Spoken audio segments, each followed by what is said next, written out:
right, moving on, guys. VO2 Max. All right, guys and gals. This next one is one of the most popular fitness, i.e., exercise, science, longevity, and all around health and wellness topics around today. Of course, I know what you're thinking, VO2 Max. That sounds like either a new supplement guaranteed to burn body fat like a wax candle or a revolutionary new hairspray with anti-frizz technology. I would buy it. Gotta stay glamorous. But no, that is not what VO2 Max is. That's what I thought it was.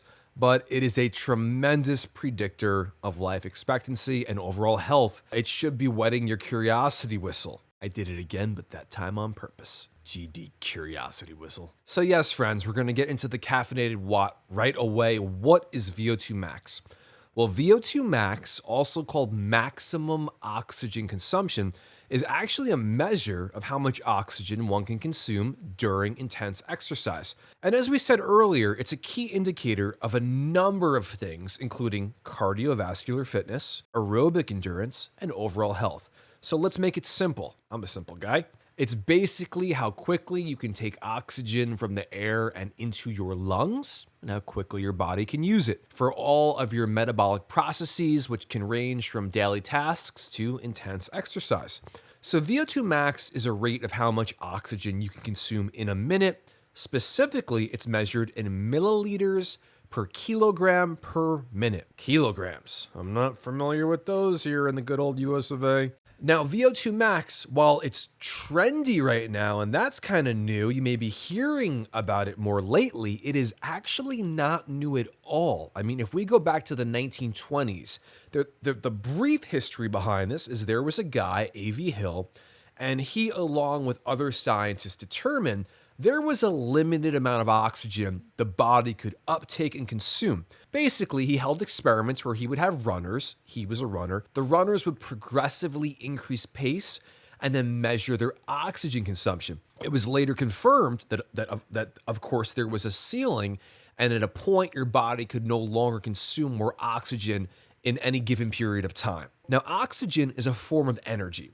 specifically mitochondria in your cells. You remember those from like high school biology. Those mitochondria use oxygen to make energy. And the runners, believe it or not, they could still run faster after they reached their oxygen utilization ceiling. They could do this by utilizing other forms of energy. But the assumption, just because you could push harder or faster, meant you necessarily were using more oxygen. That was wrong. So everyone had a threshold for how much they could actually utilize of the oxygen into energy. Now, the threshold, of course, or the ceiling, varies among people due to their overall health, their training, and yep, you guessed it, that's the measurement we're talking about that was coined VO2 max. Lo and behold, it's now a premier longevity marker in the health and wellness field. For good reason, it's legit. It's been around over 100 years at the time of this episode. You know, it's not just a measure of cardiovascular fitness either. It's one of the best predictors of heart disease and death that we have. This segment just got scary, Big Al. As you also probably assumed, the higher your VO2 max, the better. And I just happened to get my VO2 max tested a few weeks ago and kind of prepped for this episode so I could give you my results. Am I superhuman or just super normal? Gosh, sometimes I wish I was a little more normal. I'll let you guys know my results as well at the end. Okay, so we know what VO2 max is now. How the heck is VO2 max tested though? Well, first off, it's probably being tested in either a laboratory or some kind of fitness center designed to do these kinds of tests. It's not necessarily just a piece of equipment, you keep under the bed. It's a little more involved. At least when I got my test done, they actually needed a few people to help run the test. You're basically fasted. You couldn't have caffeine or food. You could drink water. That was annoying. You're usually on a treadmill, and what starts as a slower walk, the intensity of the exercises increases until you can't do anymore. You kind of give them the signal, I'm done. I don't want to fall off this thing. The biggest thing with a test, and the thing you've probably noticed if you've watched it in any movies where they're training astronauts and getting them ready for space, is you wear a large mask with a tube attached to it as you walk and then eventually run. It's extraordinarily tight. I'll talk more about that and how that affected my test later. I'm going to be very honest about it. I'm going to come clean. What the mask does is it measures the difference of oxygen you're inhaling versus exhaling. They also measure your heart rate during the test to see your maximum. And the test itself might take anywhere from 8 to 20 minutes. I think my test took like 13 minutes. It's not an all day activity. I've also seen these tests done on exercise bikes as well. Mine was done on a treadmill though. So, why do scientists prefer a VO2 max test to measure oxygen consumption versus just testing athletes based on performance? Well, if I test two athletes, the one who runs faster has the higher VO2 max, right? Well, not necessarily at all. Often not. A lot of different factors come into play when measuring athletics. First off, there's the actual mechanism of the sport or the activity you're doing. Some people are mechanically better runners. I'm not a great runner. Their form is better, they're more effective. Obviously, there's a muscular component as well. If I'm a 180 pound, 6 foot runner, hence a longer stride with more of my muscle concentrated in my legs, I'm no exercise scientist, no PhD here, but I'm thinking that would bode better for me than if I was 5'6", 210 pounds with an enormous muscular upper body and not as much leg muscle. You know, the shorter guy could have better VO2 max. The taller guy might still be a faster runner. Lastly, when it does come to exercise, there is a daily physical and mental variable. I can anecdotally tell you this for myself almost every day. As far as the physical variable goes, if I compare two athletes, one with adequate pre-workout nutrition, we talk about that one a bit here, a lot of carbs to use for fuel versus an athlete fasted, the athlete with more glycogen in his muscles and higher blood sugar could certainly perform better. Before you start throwing tomatoes through the TV or the phone, I'm not saying you can't perform well or at your best fasted, relaxed, intermittent people. Some people prefer training fasted. I don't think it's one size fits all. I think that's fabulous. I myself for many years trained first thing in the morning fasted because I was, again, intermittent fasting. For me, anecdotally once I fully started utilizing pre-workout nutrition and carb timing, for me, it was a game changer. I'll never go back. Some athletes may have a similar experience to me as well. That was a close one out with those intermittent fasting folks. Now, as far as the mental variable goes, sometimes you can just push harder than other times. Some days are better than others. You might be extra motivated. You might have seen a new Rocky movie or had a fight with somebody and you're pissed off and you're going to take it out on your routine. A tough morning or a tough day and using a great workout as therapy, I think is fantastic. I think it's a great way to combat stress, by the way.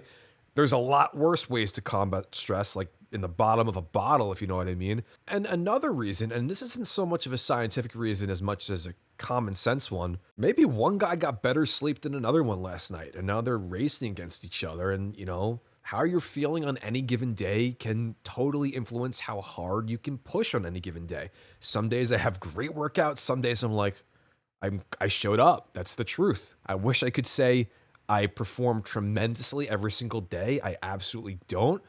I do my best every day. I feel good about that. So the reason, based on everything we just listed, that scientists love the VO2 max testing is those variables don't really affect how efficiently and how much oxygen your body can consume. The test has enormous merit just as a standalone. Also, Dr. Pete Attia, who I'm going to be talking about more next week in his book, he is absolutely wonderful, by the way. I'm going to get you guys a link. If you're not subscribing to his stuff already, stop what you're doing right now. Please do. You will not regret it. In researching for this episode, I heard him tell a story as a cyclist that his VO2 max was significantly better than a competing athlete of his that he trained with regularly.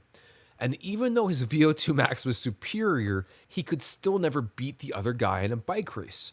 So again, VO2 max is a test of cardiovascular fitness.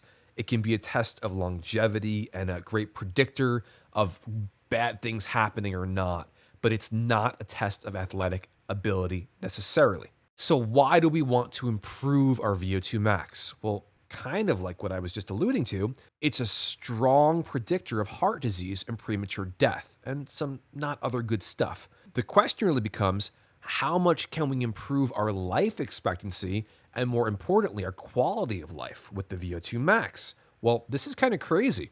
By improving your VO2 by 1 metabolic equivalent or by 3.5 milliliters per kilogram per minute, which when you see these tests is not enormous. It equates to a 10 to 25% chance of survival gained. Holy fargan cannoli, that's wild. That's something we need to be paying attention to nowadays. Talk about getting a lot of bang for your VO2 buck.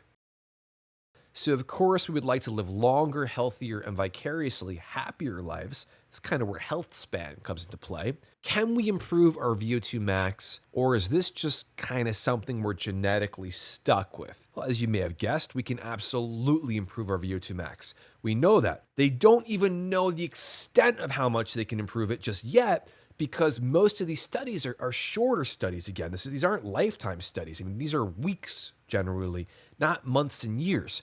This next bit of advice is coming really straight from Dr. Pete Tia again. He says, we want to spend about 80% of our cardiovascular training in zone 2 cardio. What's zone 2 cardio? It's like low intensity cardiovascular exercise that's performed at 60 to 70% of your maximum heart rate. It's also called low intensity steady state cardio. It shouldn't feel too intense. During a zone 2 workout, you should be able to keep up a normal conversation, kind of breathing pretty easily, and feel like you could do this kind of thing for an extended period of time. For me, incline treadmill walking during the winter, or even a sporadic light jog, these are zone 2 favorites of mine. I will lightly box sometimes for zone 2. I'm not overdoing it. The other 20% of the time, your cardio needs to be what's called zone 5 cardio. This is also known as the red zone. This involves maximum effort. So excited for Deadpool. And working at 90 to 100% of your maximum heart rate. During this time, your heart, your blood, your respiratory system is working at its maximum capacity. And this is really where we see the VO2 max come into play. You, of course, won't be able to sustain this intensity for very long, as lactic acid is going to build up in your blood after a few minutes. So this is usually like an interval type of training. Interval examples: sprinting, cycling, HIIT training. HIIT training is high intensity interval training. These are all great examples that can be used as zone 5. As Dr. Atia explains it, it's something you need to be doing intervals with that you could keep up a minimum of 3 minutes, but no longer than a maximum of 8 minutes. This is, a much more intense form of cardio than you would or I would normally be doing. For me, my favorite kind of zone 5 cardio is actually a little bit of a mix. It's boxing for me. Do I think boxing is necessarily the best way to improve your zone 5 and vicariously your VO2 max? I can't say I'm sure it's right for everyone, but like much of the things that we talk about here in Caffeinated, and my kind of philosophy when it comes to health and wellness, and this applies to diet and exercise as well, a lot of what works the best is what feels best to you, what you enjoy the most, and maybe most importantly, what will you do most consistently? For me, it's boxing, kickboxing. For most days during the week, like I said, I'm outside, I'm doing the walking. I might be on the treadmill incline walking. Once or twice a week, I'm boxing and I'm working a bit on that VO2 max. So what were my results? Was I happy with them, and how will I improve them? Well, first off, I was relieved. My results were what's considered excellent for my size and for my age. I got this test done the same day as the DEXA scan I spoke about on our body recomp episode. Check that out if you want to learn more about building muscle and burning fat at the same time. So my VO2 max measured 47.2 milliliters per kilogram per minute. There are a few different charts I referenced as to what those results look like, but I'm pretty much sure on all of them they're considered pretty good. Some say they're excellent. I'm not a professional or a competitive athlete. I'm also not really an endurance athlete. I'm much more of a strength training athlete that incorporates a good amount of cardio. But I'm happy with where I scored. I didn't score poorly. Can my results be better? They absolutely can be better. They can be a lot better. And that's something I want to work on. I want to make them better. Now, I'm going to give you a full disclosure here. This is not an excuse. I've talked about this before in the show, kind of anxiety and stuff like this. For me personally, this was a really uncomfortable test, and I was not used to it. The anxiety was getting to me because the mask was so tight and the tube kept pulling my neck to the left.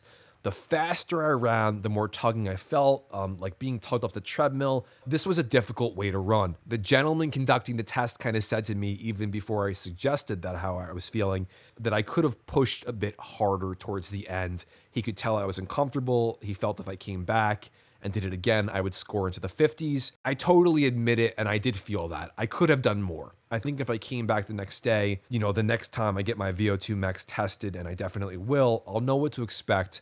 I'll be a little bit more comfortable doing the test. Like anything in life, you live and you learn. And sometimes with anxiety, for me, in my experience, becoming a little more familiar with the situation can help me. I know I'm going to be uncomfortable, but I know I'm going to push through it. I'm certainly going to get the test again. And again, my goal is to exceed 50 milligrams per kilogram per minute. That's my goal. And when I hit that goal, and I will, I'll probably have a new goal. And that's the great thing about goals, guys. And I would think you guys should strongly look into this. I strongly encourage you to, take it seriously, take a look, maybe get yours tested and use it as a benchmark for your fitness going forward, potentially. And as you get older, you can use this as something to make sure that you're aging well and you live long and hopefully healthy, happy lives. That's what kind of health span's all about. So let me know in the comments, y'all. VO2 Max, have you had yours tested? What do your numbers look like? What are your favorite ways to work to improve it? I'm sure someone's gonna be like, his numbers are terrible. If you're not in the 50s, I guess that's gonna happen, whatever. What are you gonna do? I'm excited to hear what you guys think.